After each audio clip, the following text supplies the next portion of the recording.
Hello दोस्तों, नमस्कार। RJ Hindi कहानी में आपका बहुत बहुत स्वागत है। दोस्तों, कहानी का पूरा आनंद लेने के लिए वीडियो को लास्ट तक देखें। अगर कहानी पसंद आए तो कृपया चैनल को जरूर सब्सक्राइब करें और वीडियो को लाइक करें। तो दोस्तों चलिए शुरू करते हैं। शर्मा अंकल जी हमारे पड़ोसी हैं। वे सबकी मदद करते थे, बड़े ही भले इंसान थे और उनसे हमारे पारिवारिक संबंध थे। उनके तीनों बेटे दूसरे शहरों में नौकरी करते थे। तीनों ब्याहता बेटियों में से मंझली और छोटी यही धनबाद में रहती हैं। वे कुछ 2-3 दिनों से बीमार थे तो सरिता मतलब उनकी पत्नी ने बेटों को खबर कर दी। बड़ा बेटा विनय और उसकी पत्नी सिया तुरंत फ्लाइट पकड़कर अपने बच्चों के साथ आ गए थे और उनकी सेवा में लगे थे। मंझले और छोटे ने कहा, अभी तो भैया आ गए हैं, हम लोग 1-2 दिन में छुट्टी लेकर पहुंच जाएंगे। बड़ी बहू सिया यथा नाम तथा गुण बहुत ही शांत और हंसमुख स्वभाव की थी, किंतु उसी को हमेशा सास व ननद के ताने सुनने पड़ते थे, क्योंकि वो बिना दहेज के इस घर में आई थी। मंझली और छोटी ठप्पे से रहती थी, भारी दहेज जो लाई थी, इसीलिए उन्हें कोई कुछ नहीं कहता था। सिया वैसे तो वह नौकरी करती थी, लेकिन मौके बेमौके जैसे ही कोई काम पड़ता, पर्व त्योहार या सास ससुर बीमार होते तो उसी को बुलाया जाता था। इसका कारण यह था कि वह मन लगाकर सेवा करती और कभी पलटकर सास को जवाब नहीं देती थी। विनय ने कह रखा था, सिया अगर कोई शिकायत हो मुझसे कहना, माँ पिताजी या परिवार में किसी को उल्टा जवाब मत देना, ना ही किसी का दिल दुखाना। इसलिए सिया कभी भी शिकायत नहीं करती थी कि और भी 2 बहुएं हैं, उन्हें क्यों नहीं बुलाते, बल्कि जैसे तैसे दफ्तर से छुट्टी लेकर पहुंच जाती थी। पिछले 8 बरस से यही सिलसिला चल रहा था। इसी कारण अब सरिता जी का मन उसकी तरफ से साफ हो गया था और वे उससे सुख दुख साझा कर लेती थी और प्रेम से बात करती थी। किंतु जब कभी परिवार इकट्ठा होता और विशेषकर बेटियां आ जाती तो वही पुरानी खूंखार सास बन जाती थी। बहरहाल शर्मा जी अस्पताल में भर्ती थे। रात को अचानक तबीयत बिगड़ गई और डॉक्टर्स ने बताया कि वे अब इस दुनिया में नहीं रहे। विनय फोन करके दोस्तों और रिश्तेदारों को खबर दे रहा था। सिया अपनी सास के पास ही बैठी सांत्वना दे रही थी। बड़ी बेटी दूसरे शहर में थी, वह आ गई थी। कुछ घंटों बाद मंझली और छोटी भी पहुंच गई। मंझले और छोटे बेटे बहू भी आ गए थे। कहने को तो शर्मा अंकल अपने पीछे एक भरपूर परिवार छोड़ गए थे, लेकिन सरिता आंटी अपने आप को नितांत अकेला और असहाय महसूस कर रही थी। अभी रिश्तों की असलियत और समाज की सच्चाई से उनका सामना होना बाकी था। पंडित जी आ चुके थे। अंतिम यात्रा की सारी तैयारियां पूर्ण हो गई थी और सरिता जी अपने पति की पार्थिव देह के पास बैठी हुई करुण विलाप कर रही थी। सिया के आंसू रुकने का नाम नहीं ले रहे थे। वो अपनी सास के पास बैठी रो रही थी। सरिता जी की बड़ी बेटी दहाड़े मारकर रो रही थी। मंझली बेटी, छोटी बेटी और मंझली बहू औपचारिकता करते हुए नजर आई। छोटी बहू जो 2 महीने पेट से, वो एक तरफ सोफे पर निर्विकार रूप से बैठी हुई थी। उसकी आंख में एक आंसू भी नहीं था। उसके हाव भाव से लग रहा था कि वो इंतजार कर रही है कि कब ये सब रस्में खत्म हो और वह अपने मायके जाए। पार्थिव देह को शमशान ले जाया जा चुका था। अब बारी थी घर को साफ करने और ऐसे मौके पर किए जाने वाले रीति रिवाजों की। सिया की मौसी सास के निर्देश पर सिया सभी काम कर रही थी। सरिता जी का सिंदूर पोछा गया। अब नाउन, नाई की पत्नी ने सरिता जी को नहलाया गया। नाउन ने कहा, जाइए अब साड़ी पहन लीजिए। सिया ने अलमारी से एक साड़ी निकालकर सास को दे दी। तब तक उनकी बड़ी बेटी आ गई और बोली, भाभी ये क्या, ये तो कत्थई रंग की है, कोई सफेद या हल्के रंग की साड़ी दो। वैसे सच तो यह है कि सफेद साड़ी तो बिरले ही कोई ब्याहता रखती होगी अपनी अलमारी में। लोग क्या कहेंगे, पापा को गए अभी 1 दिन भी नहीं हुआ और मम्मी रंग बिरंगे कपड़े पहन रही हैं। सिया को बहुत गुस्सा आया। मन किया कि कह दे कि यहाँ कोई फिल्म की शूटिंग नहीं चल रही है जो सफेद कड़क कलफ लगी साड़ी पहनकर रोने की पूर्व तैयारी करे, पर कुछ बोली नहीं। एक हल्के रंग की साड़ी सास को पहना दी। अब छोटी ननद उसके पास आई और बोली, भाभी अपने सलवार सूट दे दो, मैं कपड़े नहीं लाई, नहाकर घर जाना है। वो धीरे से बोली, क्यों? तब ननद ने जवाब दिया, आप सब लोग तो हो यहाँ, मैं अब तीसरे दिन आ जाऊंगी, वैसे भी अभी यहाँ मेरा कोई काम तो है नहीं। इतने में बड़ी ननद आकर बोली, ठीक है, मेरी बेटी माही को भी लेती जाना, आराम कर लेगी वहाँ। सिया हैरान थी कि अभी पिता को गुजरे हुए एक दिन भी नहीं हुआ और बेटियां कैसी बातें कर रही हैं। दोपहर तक मझली बेटी भी चली गई। शाम होते होते छोटी बहू की माँ ने सिया की सास को बताया कि मैं अपनी बेटी को ले जा रही हूँ, यहाँ गर्मी के माहौल में बच्चे पर बुरा असर पड़ेगा, ब्रह्मभोज के दिन इसे लेकर आ जाऊंगी। बेचारी सरिता जी क्या कहती, उन्हें तो अपना ही होश नहीं था।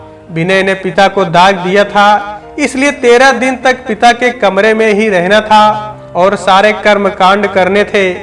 रोज जो मृतक के लिए पिंड देने को भोजन बनना था, वह रिवाज के अनुसार चूल्हे पर बनाना होता है। सिया ने अपनी जिंदगी में कभी चूल्हा देखा भी नहीं था, लेकिन आजकल रोज उसी पर जैसे तैसे खाना बना रही थी, क्योंकि रिवाज है। दोनों पति पत्नी तन मन धन से सारे रस्म रिवाज कर रहे थे। सरिता जी सब देख रही थी कि विनय और सिया कितने जतन से सब काम कर रहे हैं।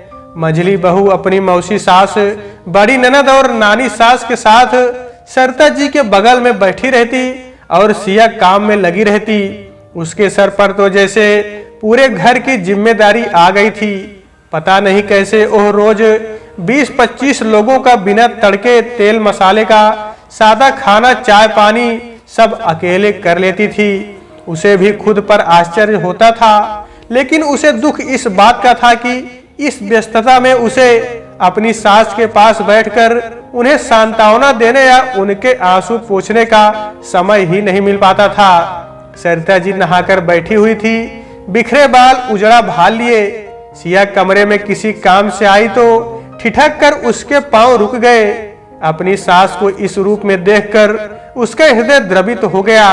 सरिता जी 60 की थी, किंतु 55 से ज्यादा नहीं लगती थी। सिया ने उन्हें बिना श्रृंगार किए कभी नहीं देखा था। वे हमेशा चटक रंगों की कलफ लगी प्रेस की हुई साड़ी पहनती थी, लेकिन आज दीनहीन सी जान पड़ रही थी। वो झट से तेल की शीशी ले आई, सास के बालों में तेल डालकर उनकी चोटी कर दी। नानी सास पलंग पर बैठी यह देख रही थी, लेकिन कुछ बोली नहीं। लेकिन ये क्या, बड़ी ननद आते ही उस पर बरस पड़ी, भाभी मम्मी की चोटी क्यों कर दी? 13 दिन तक साबुन नहीं लगाते हैं और ना ही कंघी करते हैं, पलंग पर सोते भी नहीं है, यही रिवाज है। तो सिया ने जवाब दिया, दीदी अब तो 10 दिन हो गए हैं, मम्मी के बाल उलझ गए थे इसलिए। नानी सास बीच में बोली, कोई बात नहीं, आजकल कोई नहीं मानता ये सब। तो ननद बोली, लोग क्या कहेंगे नानी, मम्मी को कम से कम 1.25 महीने तक तो समाज के नियम कायदे मानना ही चाहिए।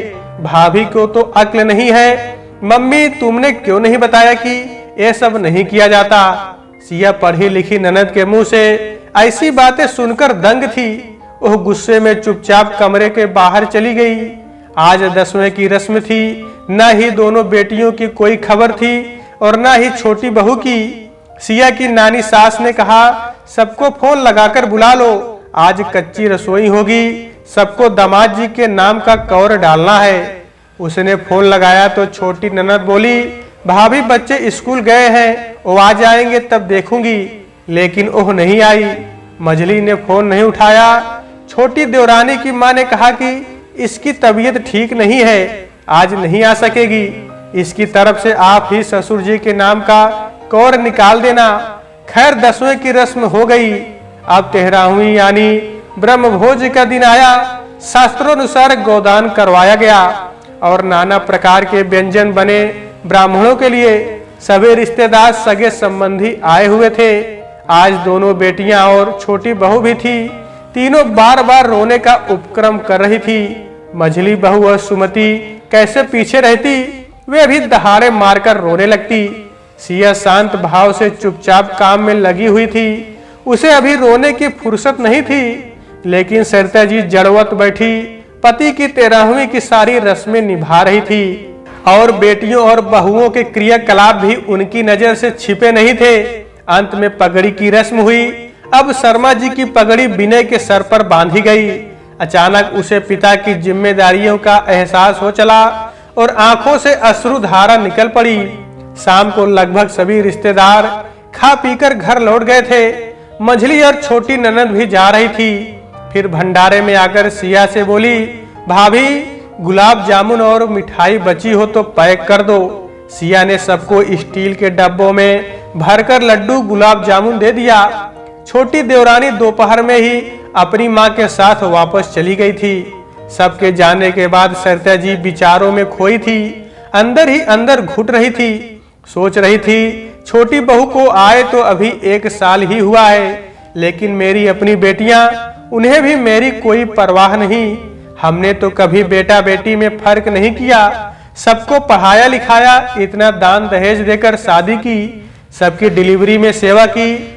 छोटी की जुड़वा बेटियां हुई तो कैसे संभालेगी दोनों को एक साथ। यही सोचकर 3 साल तक यही घर पर रहकर सेवा की। इनके पिताजी भी बेटियों और नाती नातिन को पर्व त्योहार पर कितना शगुन देते थे। मुसीबत में रुपए पैसों से तीनों दामादों की हमेशा मदद की। आखिर कहाँ कमी रह गई जो आज उनके जाते ही मेरी बेटियों ने मुझे पराया कर दिया। माँ के प्रति इतनी संवेदनहीनता बड़ी बेटी को उन्होंने खुद मछली बहू से कहते हुए सुना था कि भाभी मम्मी के कपड़े साड़ी 1.25 महीने तक तुम लोग मत धोना, अब शकुन होता है। एक तो पति के जाने का दुख, उस पर बेटियों का बदला व्यवहार। सरिता जी अपनी बेटियों के व्यवहार से टूट चुकी थी। सोच सोच कर उनकी आंखों से आंसू बार बार उनके गालों पर लुढ़क जाते हैं। वे अपने आप को बहुत ही अकेला महसूस कर रही थी। आज उनकी माँ और बहन भी सिया को सास का ध्यान रखने का बोलकर चली गई थी।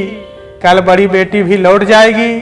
शाम को बड़ी बेटी सुमति सरिता जी के पास आकर बोली, मम्मी अपनी अलमारी की चाबी देना जरा। उन्होंने चुपचाप चाबी दे दी।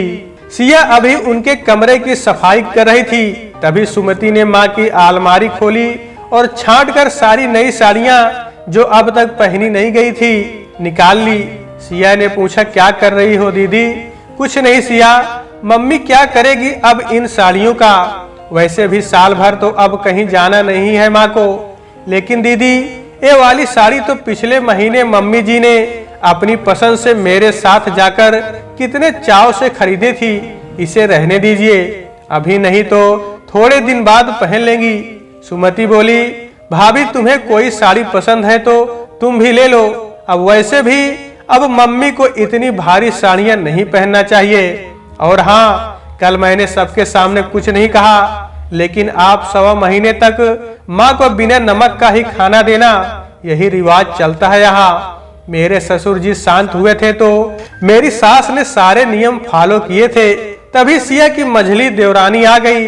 बोली, दीदी कल मम्मी कितनी तेज आवाज में भैया को बुला रही थी। आप उनको समझाओ कि थोड़ा धीरे बोला करें, अच्छा नहीं लगता, लोग बातें बनाएंगे। सुमति बोली, हाँ मैं समझाऊंगी माँ को, ये सब अच्छा नहीं लगता। लोग क्या कहेंगे कि शर्मा जी की पत्नी और परिवार को उनकी मौत का कोई दुख ही नहीं है। सिया शुरू से ही देख रही थी ये सब नाटक। उसके सब्र का बांध टूट गया। अब उससे रहा नहीं गया तो वह बोल पड़ी, दीदी भगवान ना करे यदि पापा जी की जगह हम मम्मी जी को कुछ हो जाता तो क्या वो भी ये नियम कायदे करते? सिया तुम पगला गई हो क्या? समाज आदमियों को ये सब करने को नहीं कहता। दीदी मम्मी के कपड़े छूने से छूत लगती है, उनकी नई साड़ियों में छूत नहीं लगेगी आपको। सब लोग अच्छा खाना खाएंगे, मम्मी जी सब्जी में नमक भी नहीं खा सकती, कैसे खाएंगे बिना नमक का रूखा सूखा भोजन? ससुर जी आप सबके भी तो पिता थे, तो फिर सब नियम कानून सासू जी पर ही क्यों लागू हो? किन लोगों की बात कर रही है आप लोग? और क्यों? दीदी पापा जी की उम्र 75 बरस थी। वो अपने सारे फर्ज निभाकर अपना जीवन अपने मुताबिक जीकर गए हैं इस दुनिया से। अरे हम तो बहुएं हैं, लेकिन आप तो बेटी होकर भी मम्मी जी के दुख दर्द में उन्हें सांत्वना देने की बजाय क्या करो क्या ना करो की सलाह दे रही है। आपको अपनी माँ से ज्यादा दुनिया और रीत रिवाजों की पड़ी है। आप कब से लोग क्या कहेंगे सोचने लगी? लोग तो बाद में कहेंगे, आप तो अभी भी अपनी बातों से मम्मी जी का कलेजा छलनी कर दोगी। दीदी मैं आपसे कह देती हूँ, भगवान के लिए आप ऐसी कोई भी फिजूल बात मम्मी जी से मत कहना। ये भूलिए मत कि ससुर जी दुनिया से चले गए हैं, सासू माँ अभी जिंदा है। भगवान के लिए उन्हें चैन से जीने दीजिए, उन्हें उनके हाल पर छोड़ दीजिए। कहते कहते उसका गला रुंध गया, आंखों से आंसू बहने लगे। इधर किसी काम से आई सरिता जी के पांव दरवाजे पर ही ठहर गए। उन्होंने सारा वार्तालाप सुन लिया था शायद, इसीलिए उनका माथा चकरा गया। लड़खड़ाते हुए वहीं दरवाजे के सहारे बैठ गई। सुमति झट से माँ के पास आकर कुछ कहने लगी। उसने क्या कहा वे नहीं सुन पाई। उनका मस्तिष्क सुन्न पड़ गया, हाथ पैर ठंडे पड़ रहे थे, पूरा शरीर पसीने से तरबतर हो गया था। सिया घबराकर विनय और अपने देवर को बुलाई। विनय दौड़कर बीपी मशीन लेकर आया। बीपी 160 था। तुरंत टेबलेट दिया और माँ को पलंग पर लिटा दिया। उनकी आंख लग गई। थोड़ी देर बाद जब आंख खुली तो सिया चुपचाप उनके पैरों के पास बैठी थी। सरिता जी ने धीरे से पुकारा सिया, तो वो झट से उनके सर के पास आकर बैठ गई और सर पर हाथ फेर कर पूछा, अब कैसी तबीयत है मम्मी? सरिता जी फीकी मुस्कान के साथ बोली, अब तबीयत भी ठीक है बहू और दिमाग भी। सिया ने कहा, मैं आपके लिए कड़क चाय बनाकर लाती हूँ, पीकर ताजगी महसूस करेगी। तब तक सुमति आ गई और बोली, माँ अब कैसी तबीयत है? मैं ठीक हूँ बेटी। माँ मेरी फ्लाइट की टिकट कल की है, लेकिन अगर आप कहो तो मैं रुक जाती हूँ। नहीं बेटी, अब तो ये जीवन भर का रोना है, ये दुख मुझे अकेले ही भोगना है। तुम जाओ अपना घर संभालो, वरना लोग क्या कहेंगे कि सरिता जी ने बहुओं के होते हुए भी सेवा टहल करने के लिए बेटी को जबरदस्ती रोक रखा है। तब तक सिया चाय लेकर आ गई। सबको चाय देकर वहीं बैठ गई। सरिता जी बोली, बेटा तुम अपने ऑफिस से कुछ दिन और छुट्टी लेकर रुक सकोगी मेरे पास? तुम्हारे रहने से मुझे हिम्मत रहेगी। क्यों नहीं मम्मी जी, मैंने पहले ही छुट्टी बढ़वा ली है। सुमति मुंह बिचकाकर दूसरे कमरे में चली गई। अगले दिन सुमति भी चली गई और मंझली बहू भी। सबके जाने के बाद सिया अपनी सास के पास जाकर बैठ गई तो सरिता जी ने उसका हाथ पकड़कर बोला, धन्यवाद बहू जो तुम रुक गई। मेरी तो आस ही टूट गई थी। तुम्हारे रुकने से मुझे बहुत हिम्मत मिली है। ये आप कैसी बातें कर रही हैं मम्मी? ये तो मेरा फर्ज है, इसमें धन्यवाद कैसा? क्या आप मुझे अपनी बेटी नहीं मानती हैं? मैं भी आपकी बेटी जैसी ही हूँ, फिर ऐसी बातें क्यों कर रही हैं आप? तुम मेरी बेटी नहीं हो बहू। अच्छा हुआ तुम मेरी बेटी नहीं हो। जो दुख मेरी बेटियां नहीं समझ पाई वो तूने समझा। मैंने तुझे कितने ताने दिए, लेकिन ये तेरे संस्कार ही हैं जो तू आज भी अपनी सास की इतनी परवाह करती है। भाग्यशाली है तेरे माता पिता जो तुझ जैसी बेटी पाई है। उनकी आंखों से आंसुओं की धार अविरल बह रही थी। सिया किसी बूढ़ी सयानी की तरह कभी अपनी सास के सर पर हाथ फेरती, कभी उनके आंसू पोंछती रही। दोनों सास बहू एक दूसरे से गले मिलकर रोए जा रही थी। सरिता जी को रिश्तों की परख हो गई थी। वही सिया का मन हल्का हो गया था कि वह अपनी सास का दुख बांट पाई।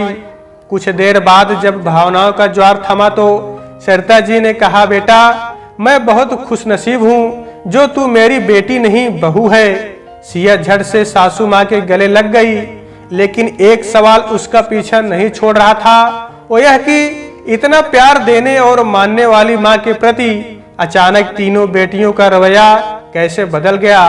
तो दोस्तों आज के वीडियो में बस इतना ही। कहानी आपको कैसी लगी कमेंट बॉक्स में जरूर बताइएगा। अगर कहानी पसंद आई है तो कृपया चैनल को जरूर सब्सक्राइब करें और वीडियो को लाइक करें। तो दोस्तों आपसे फिर मिलते हैं अगले वीडियो में, तब तक के लिए नमस्कार।